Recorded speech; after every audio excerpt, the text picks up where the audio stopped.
Auto వర్కర్లంతా కలిసి AITUC అనుబంధంగా Mubarak auto యూనియన్ని ఏర్పాటు చేసుకోవడం జరిగింది. దీనికి సంబంధించినటువంటి నూతనంగా కమిటీ కూడా ఎన్నుకోవటం జరిగింది.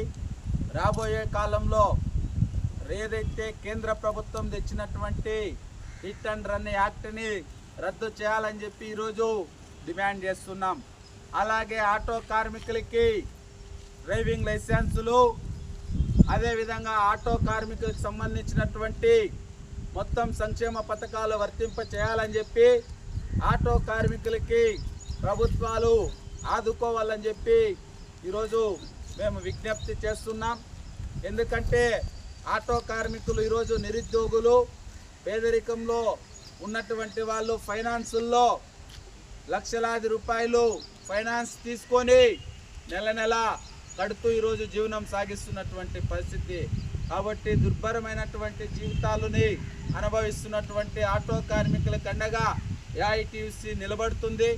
అలాగే ప్రభుత్వాలు కూడా ఆటో కార్మికులకి చేయూతనివ్వాలని చెప్పి విజ్ఞప్తి చేసుకుంటూ రాబోయే కాలంలో ముబారక్ ఆటో స్టాండ్ అనేది ఇంకా పెద్ద ఎత్తున ఇలాంటి స్టాండ్లు హిందూపురంలో ఏర్పాటు చేస్తామని చెప్పి కూడా తెలియజేస్తూ నూతనంగా ఎన్నికైనటువంటి ముబారక్ ఆటో యూనియన్ నాయకత్వానికి శుభాకాంక్షలు తెలియజేస్తున్నాం మిత్రులారా.